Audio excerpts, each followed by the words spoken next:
Gente, nós vamos falar agora sobre os cartórios. Vocês, logicamente, já sabem, conhecem a importância, né, desse tipo de serviço público aí que é indispensável à nossa população, né, com os registros de nascimento, casamento, óbito, registro de propriedade, né, entre uma outra série de serviços, né, que os cartórios prestam, né, para toda a comunidade. E para atender ao público de forma eficiente e ágil, os cartórios têm cada vez mais se equipado e aparelhado e se qualificado exatamente para conquistar essa excelência, né, digamos assim, no mercado. E para falar um pouco mais sobre o trabalho dos cartórios, nós convidamos hoje o presidente da Associação dos Notários e Registradores, que é o Juan Pablo, que vai falar um pouco mais sobre esses e outros trabalhos, né, que os cartórios realizam, né, para nós aqui, não só aqui em Mato Grosso do Sul, mas em todo o país.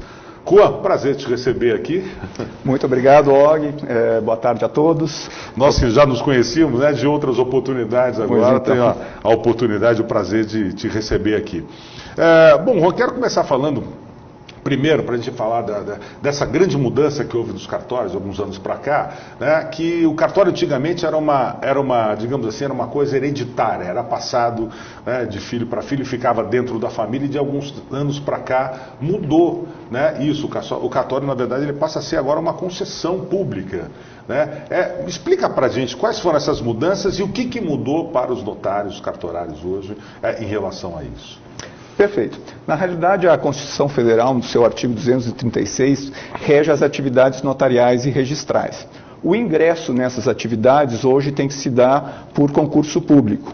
Além disso, nós somos uma atividade delegada, que é como se fosse uma concessão, desse serviço público, o que implica que a gente exerce essa atividade em caráter privado, ou seja, aquele local onde o cartório se instala, os funcionários, os materiais, os recursos necessários para exercer a atividade são por conta do cartorário. E uma terceira característica que está prevista lá no artigo 236 é que nós somos fiscalizados pelo Poder Judiciário.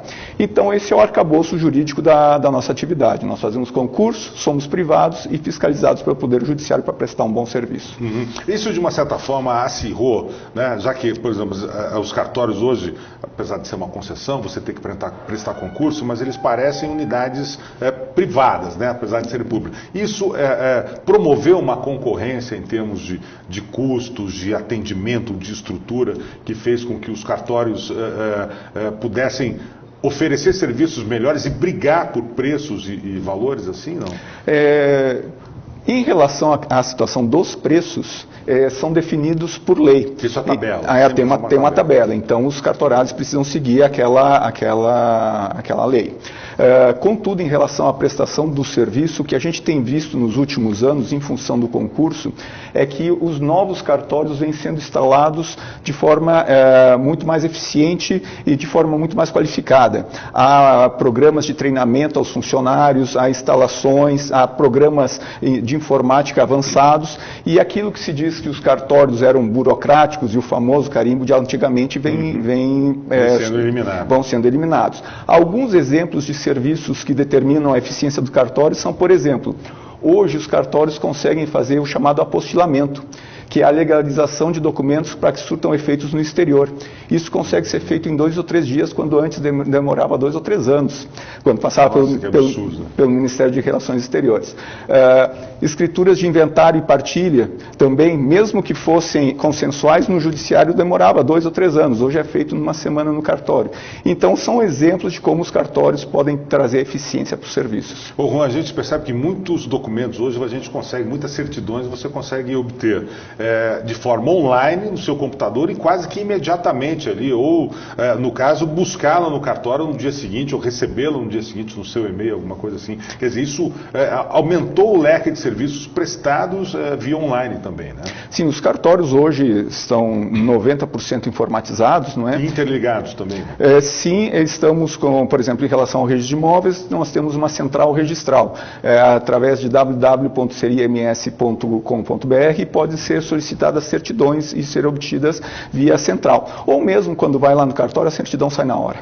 Uhum. Os funcionários dos cartórios hoje, eles também são obrigados a passar por concurso para poder trabalhar ali? Ou é uma contratação independente, como se fosse por uma empresa privada? Não, é como se fosse para uma empresa privada. Eles são contratados pelo cartorário. Pelo próprio cartorário. Exato. Apenas os cartorários, tabelião, tem que passar por esse concurso. Perfeito. Para saber. E o que determina, Juan, por exemplo, quantos cartórios uma cidade pode ter, quais os cartórios? O que determina isso? Por exemplo, se eu quiser abrir mais um cartório em Campo Grande, eu posso? Não, na realidade, essa competência, assim como fiscalizar é do Judiciário, a competência de determinar quantos cartórios tem que ter no Estado é do Judiciário. Uhum. Isso é feito através de estudos, né, que levam em consideração a população, o nível de população e a quantidade de demandas dos serviços. Né? Então, cabe ao Judiciário equalizar isso. Definir. E continua aquela separação, cartório de registros e notas, o cartório de protestos, o cartório... quer dizer, continua essa diferenciação de cada cartório ter uma especialidade diferente ainda. Sim, porque embora essa não seja às vezes a imagem que se tem, os serviços que os cartórios realizam são serviços jurídicos, né? São serviços que demandam uma produção intelectual sobre os documentos. E cada um acaba tendo sua especialidade, o que é mais fácil de se trabalhar e é melhor para a população. Uhum. Bom, você é da Associação dos Notários, né, e Registradores. Como é que você avalia hoje a situação dos cartórios que prestam serviços em Campo Grande hoje? Você acha que eles estão trabalhando dentro de uma excelência que vem se buscando realmente há bastante tempo?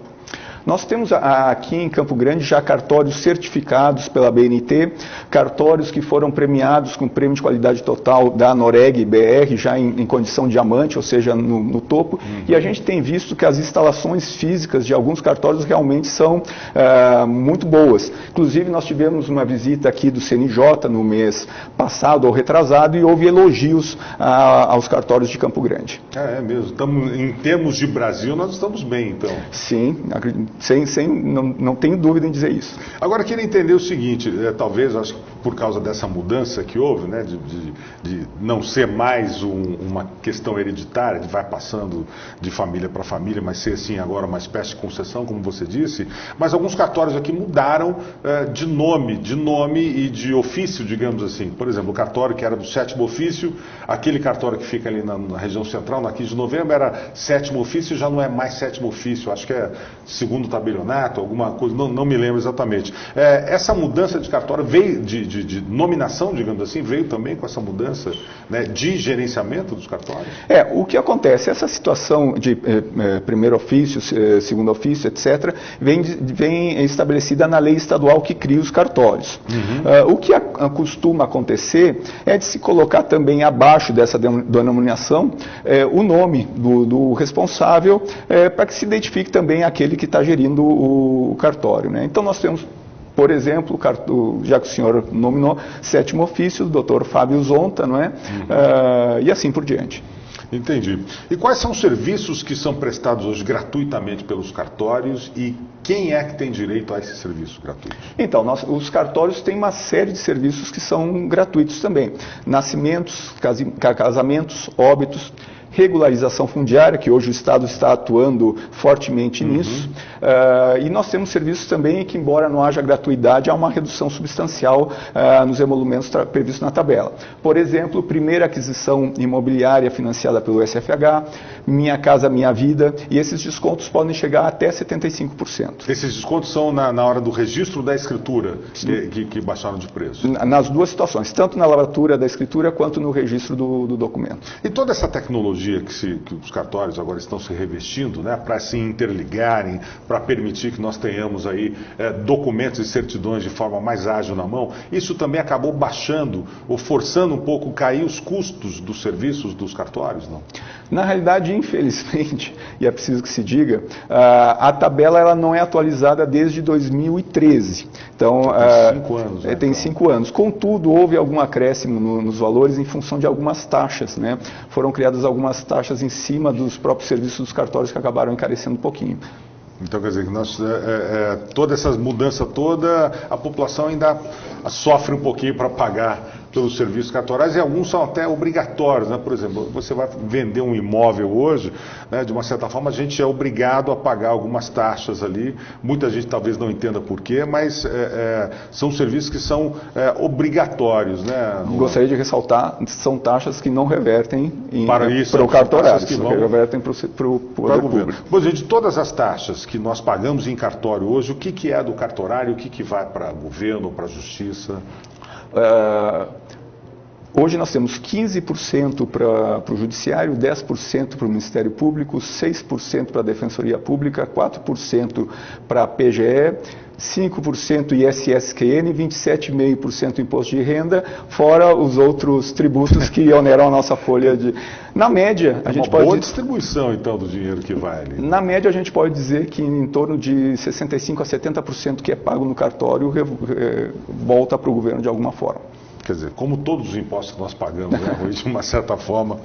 Bom, gente, eu conversei aqui com o Juan Pablo, que é da Associação dos Notários e Registradores, que pôde explicar para a gente, que muita gente às vezes não conhece, né, sabe que o cartório tem determinadas funções, mas não conhece a fundo exatamente, não sabe, né, como funciona. E é interessante, Juan, a gente só poder passar para as pessoas, se a gente tem, por exemplo, onde é que as pessoas podem verificar que serviços que são gratuitos, né, e que estão disponíveis e quem pode ter acesso. Tem um endereço de um site da Associação dos Cartórios ou tem um site do cartório onde ela pode entrar e verificar realmente quais serviços são gratuitos? Vocês podem acessar www.anoregms.org.br.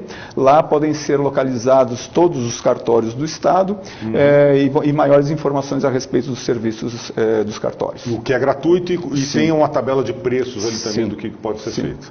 Juan, muito obrigado pelos teus esclarecimentos aqui, obrigado pela visita, prazer em revê-lo. Prazer todo nosso, muito obrigado. Nos encontramos por aí. Muito obrigado. Obrigado, Og. Bom, e o Jornal da Tarde então vai ficando por aqui, né? Quero desejar a todos aí uma belíssima... Tô aqui, eu tô lá, corta pra cá, pra cá. Vou aqui, segura aí que eu vou ficar aqui. Tá bom, gente? Então a gente quer desejar a todos uma terça-feira maravilhosa, uma boa tarde para vocês e amanhã, quarta-feira, 1h30 da tarde, estamos de volta aqui e você nos assiste pelo estadoonline.com.br, também pela nossa página no Facebook, o @jornal O Estado MS. Um forte abraço para vocês e até amanhã.